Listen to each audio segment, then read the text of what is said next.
Situação semelhante em Ribeirão, onde os hospitais também sofrem com a falta de medicamentos para a sedação dos pacientes. Em algumas unidades, o estoque de insumos pode acabar em 3 dias.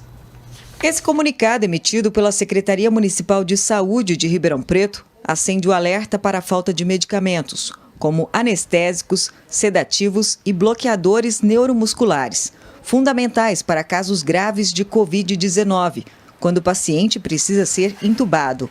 A pasta atribui o problema ao Ministério da Saúde, que centralizou as compras dos kits como uma forma de melhorar a distribuição dos itens pelo país, mas não conseguiu repor a demanda. Falta planejamento, falta seriedade, falta respeito pela população. Para mim não importa quem seja o governador, quem seja a autoridade federal, importa defender a população. E isso não pode acontecer. A falta de anestésico e sedativo é um crime que se pratica contra o ser humano. O deputado encaminhou ofícios ao governo federal e ao estadual, cobrando o recebimento dos medicamentos. O Estado também disse que chegou a enviar 9 pedidos ao Ministério da Saúde, solicitando a reposição dos kits em até 24 horas, para evitar o colapso no atendimento. Desde o mês passado, os relatos sobre escassez desses insumos se tornaram cada vez mais comuns. No Hospital das Clínicas, o estoque é suficiente para 2 semanas, mas a compra dos remédios para a reposição já está atrasada. A gente espera poder receber esse tipo de medicação para poder atender os pacientes. Entramos também numa proposta da Secretaria de Estado para importação para 60 dias de vários desses medicamentos. E essa é uma outra perspectiva que a gente tem, mas essa eu acho que pode demorar um pouquinho mais do que talvez 30 a 45 dias. Ainda de acordo com o superintendente do hospital, o preço dos insumos também subiu, o que dificulta a negociação dos medicamentos usados em todos os pacientes que estão em estado grave. O HC é a principal unidade de atendimento da macro-região e está com 100% dos leitos de UTI Covid ocupados. Você tem que equacionar, proteger um pouco a unidade de emergência, porque os pacientes chegam por lá. Os pacientes não são só Covid, né? Nós temos em torno de 40 e poucos leitos de CTI não Covid, que são pacientes graves também.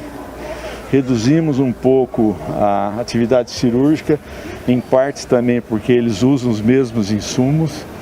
Mas os pacientes que precisam de cirurgia são pacientes graves que estão aí precisando de atendimento, né?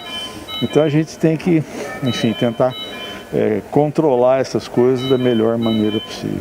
Ximene Osório para o Jornal da Clube. O Ministério da Saúde afirma que estão em andamento 2 pregões e uma compra direta desses medicamentos por meio da Organização Pan-Americana de Saúde, contemplando hospitais públicos e privados nas regiões com maior risco de desabastecimento. Disse ainda que nos próximos 10 dias haverá aí um estoque regulador.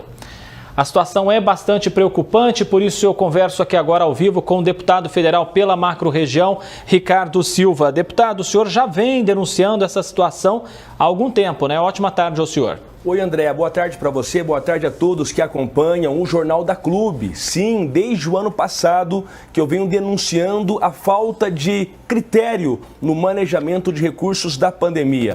Para se ter uma ideia, você que acompanha a Clube agora, um dado estarrecedor. Diante da falta de medicamentos, vocês viram na matéria que está faltando insumo para entubar as pessoas. Isso é muito grave. A Prefeitura de Ribeirão Preto recebeu 166 milhões de reais do governo federal. Se eu perguntar para vocês o quanto que ela investiu na compra de medicamentos, vai todo mundo cair de costas. Menos de 1%. Infelizmente é isso. No ano passado, a Prefeitura de Ribeirão Preto investiu 0,38% na compra de medicamentos. Se juntar com esse ano, 0,6%. Isso, 0,6% é muito pouco. Faltou planejamento. Todos nós sabíamos que a segunda onda da pandemia é mais grave com nova cepa e Ribeirão recebeu muito dinheiro, André. Deputado, o senhor, claro, tem feito um excelente trabalho buscando acompanhar, inclusive, a situação de outros hospitais da nossa macro-região. Qual que é a real situação desses outros hospitais aqui do nosso entorno, deputado? Se a gente fizer um comparativo, estados que se organizaram, regiões que se organizaram, a situação não está tão dramática. Hoje, a nossa macro-região, André, passa por um momento muito difícil. Por quê? Ribeirão Preto lidera essa macro-região. Faltou liderança. Os hospitais estão passando por muitas dificuldades. É um bate-cabeça, governo estadual, governo federal e, lamentavelmente, governo municipal e prefeituras, de uma forma geral, principalmente grandes centros que tiveram uma boa fatia dessa verba federal e também do estado, que veio dinheiro de tudo que é lado, não planejaram e a situação é muito complicada. Deputado, rapidamente, por favor, tivemos aí a abertura dessa CPI para investigar toda a situação da pandemia. O senhor acredita que a inclusão de estados e municípios pode trazer muitas revelações? Pode sim, André, pode trazer revelações e espero que a CPI não vire pizza, que investigue todos. Eu estou com o meu mandato como deputado federal compilando dados de Ribeirão Preto e da macro-região. Vou mandar tudo para a CPI, também para investigar para o Ministério Público, para o Tribunal de Contas, é a função do Legislativo. E espero que câmaras municipais façam o mesmo e que a CPI possa se aprofundar.